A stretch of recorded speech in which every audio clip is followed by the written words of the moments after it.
And the company was started in 1948 by my grandfather. He served in the Marines and fought in Iwo Jima during World War II.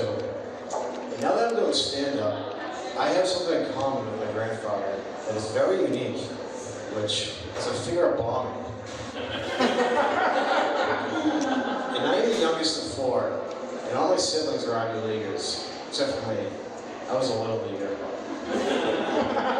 And one of my siblings is my brother, who was 11 years older than me. And like anything in life, there are pros and cons to having a brother that much older. The pros were, he'd take me to go see good movies, and he introduced me to cool bands. But the cons were, he would beat the shit out of me. And he was really into working out and bodybuilding. I mean, he was just shredded. And I, on the other hand, well, I was really into manuals. I was a portly young fella. So one afternoon when I was 10, my mother took me to go get a haircut. And let's just say it did not turn out very well. So we get home and I walk in the kitchen with my freshly bowl cut. And my brother's standing there making something to eat.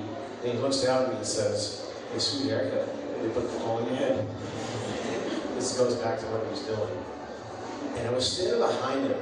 And I was so fucking mad. I knew I had to get back at him somehow. But I couldn't do it with violence. Because like I said, he was in shape. I was a shape. So I'm brainstorming what to do. You know, light bulb was off in my head. So I tiptoe up behind him and just pull his pants down as hard as I can. And I look up and I'm like, holy shit, he's not wearing any underwear. His blinding white ass is right in my face. And he was just as surprised because he lunged forward, clenching his butt cheeks, grabbing his own ass to see if the shorts are still there. And then we hear from behind us, "Oh my God, David, pull your pants up." My mother was sitting at the kitchen table behind me. So she goes running over to help him try and pull his shorts up. And he's just like, "Mom, stop it, get away from me." And I'm standing there just like, wow. So I just run out of the room, not before taking one last look at the carnage I just created.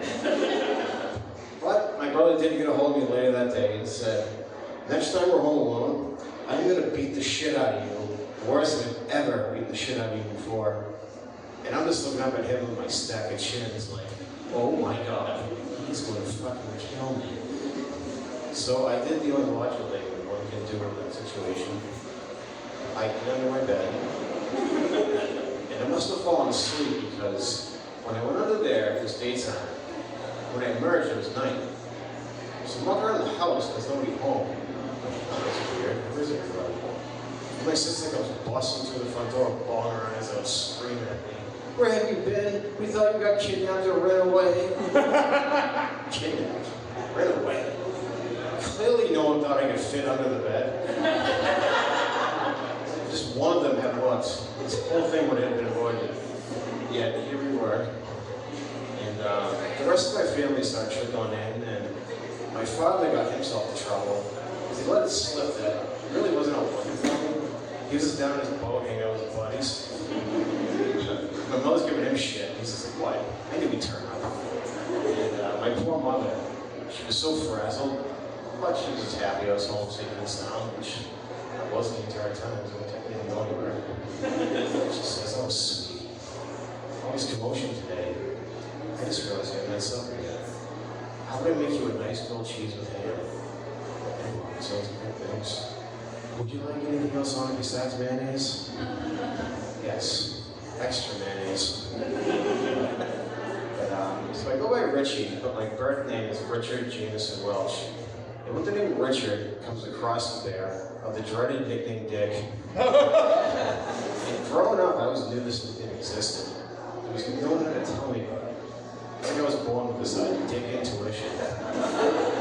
And every day on the way to school, I wondered, is today the day my classmates find out that Dick is another name for Richard? And if you've ever seen any documentaries with the mafia, they say that a hit is always executed by your best friend. And truer words than ever spoken. I was sitting at home in third grade on a Monday morning. My best friend came running in and announced in the class, "Hey everybody, guess what I learned over the weekend? Dick is another name for Richard." And my whole class turned me wide-eyed and started chanting, "Dick, Dick. I mean, shit. Even my teacher joined in.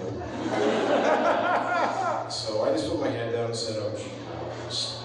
But my middle name, Jameson, also lends itself to interactions I don't want to have. Or sort of bar, especially an Irish pub.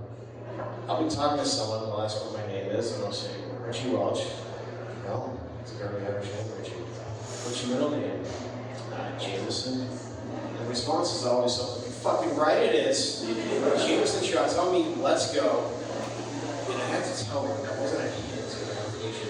I want to do shots with you. I am just telling you my middle name is Jameson. What do you mean your middle name is Jameson?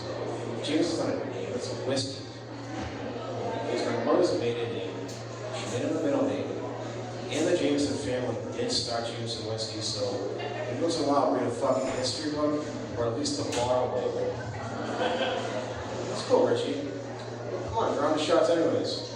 I'm all set. I don't really drink hard booze, but thank you. What do you mean you don't drink hard booze? Your middle name is Jameson. Well, my last name is also Welch. Doesn't mean I sit home and pouring the Welch's grape jelly that was. That's what I realized. My whole name, Richard Jameson Welch, is really just one big name. Hey everybody, look who's here. It's Dick Whiskey Jelly.